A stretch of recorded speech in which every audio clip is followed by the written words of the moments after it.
supposed to do something. I'm supposed to do something? It's a vlog.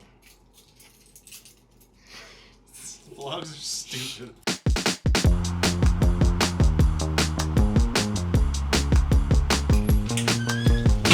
What's up, turd burglar? You ready to make some muscles? You're supposed to ignore that I'm here. I thought it'd be more advantageous to have like a cool opening line.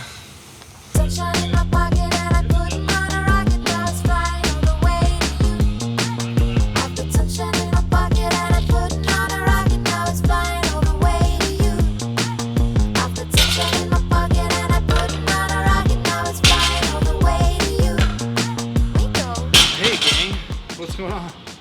Welcome back to the Strength Edge. We're gonna do some deadlifts, some ram bench, and some belt squat today. So I don't know, it's another fun day I really look forward to. I've only messed around with that belt squat a couple times, but Dylan's already giving me shit for doing it too light, so we'll see. Probably load the piss out of it today.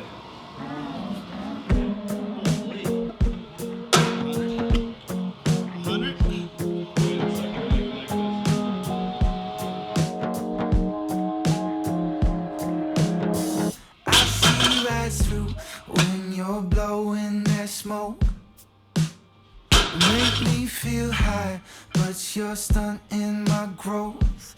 Telling me to hang my head on some new promise. I don't wanna live like that. Can we be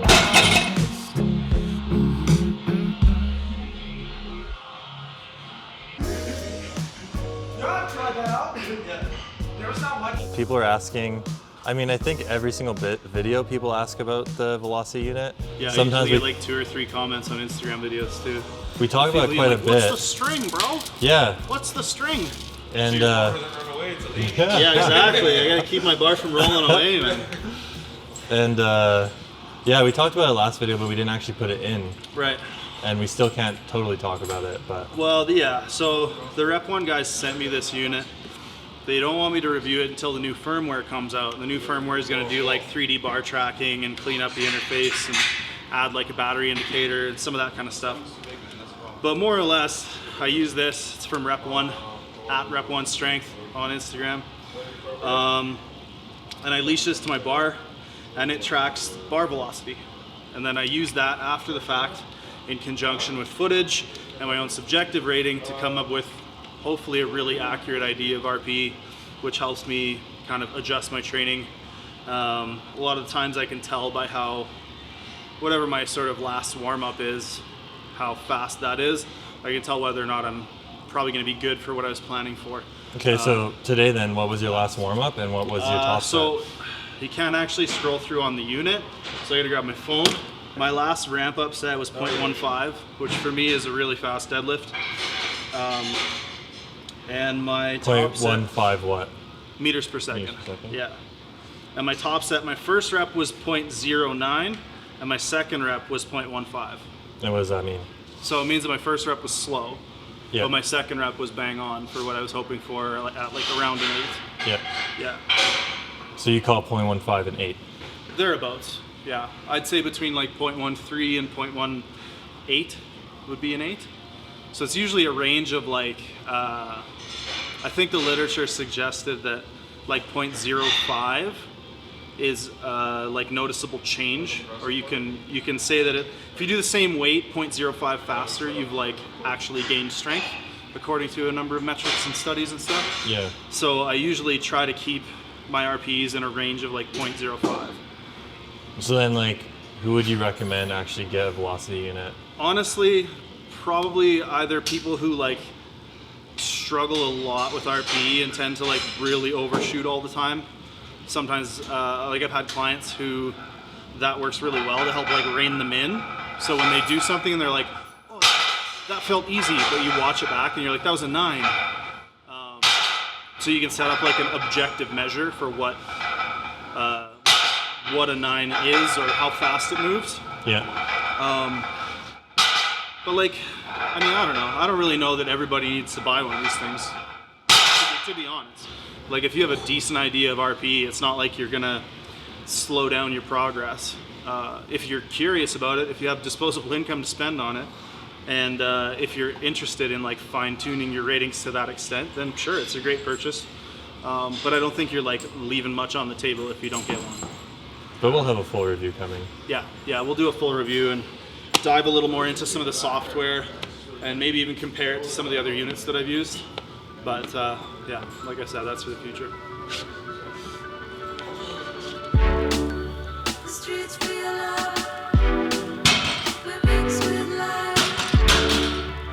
Ghost town blown down, and life shines bright. Going past such a blast on a train, on a boat, on a plane, so good to be on the rush again. And it's never coming down. We're invincible.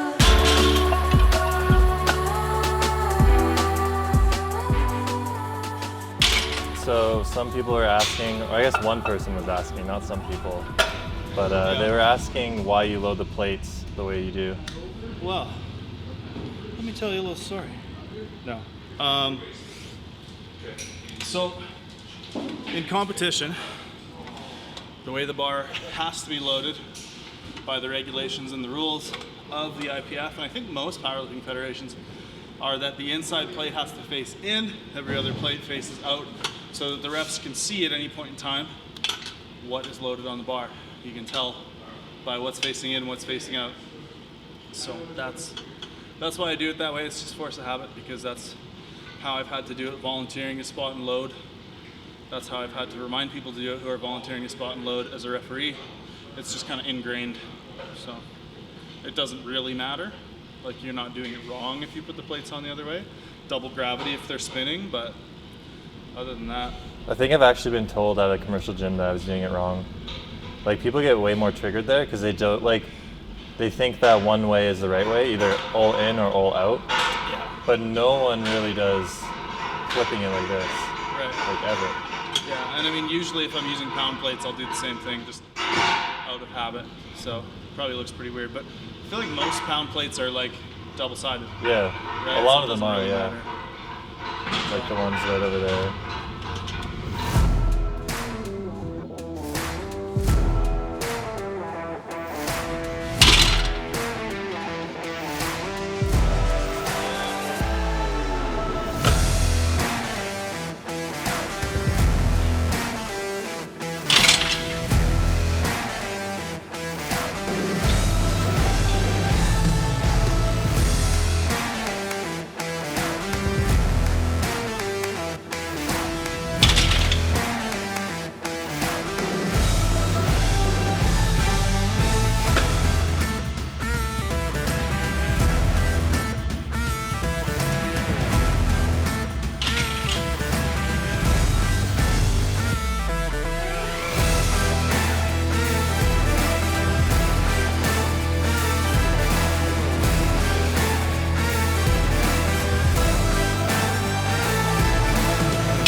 What does the future look like for Bryce? Who knows, man? Nobody knows. Nationals is really the only thing I'm banking on right now. Do you think you'll go back to Raw? After I'm done with World Games, if I make World Games, What if you don't make World Games? then I don't know if that really changes anything. Will you just keep trying for World Games until you make it? No, Or? I mean, I don't know. Because it's a 4-year gap, right? Yeah, So if I don't make it, I'd probably just go Raw for a bit. yeah. I can always get back in the equipment for 2 years leading into the next World Games trial run. But yeah, I don't know. So the focus right now is World Games, basically. Yeah, we're like close, hopefully. What is World Games for the people who don't know? Very brief. What is it? Yeah. So it's basically the Olympics of powerlifting, and it is equipped. So it's every 4 years. It's a multi-sport event. It's the biggest stage they have for the best of the best powerlifters. I mean, Sheffield is probably pretty close or is the sort of raw equivalent. But as far as like, But did that even happen? no, This No. is postponed till whenever. it's postponed until hopefully 2021. Yeah. Right? But I think, yeah, those are probably the two equivalents. Like Sheffield is probably the biggest IPF raw meat, and World Games is the biggest IPF equipped meat. Man, why is Sheffield bigger than Worlds? Why is Like Sheffield raw bigger Worlds? than Worlds? Yeah. Because it's invitational. It's like World Games rules, right? There's no weight classes. Yeah. It would all be on coefficient, and I think Sheffield was even like, you got cash for breaking world records. So that's like, you only have a select few.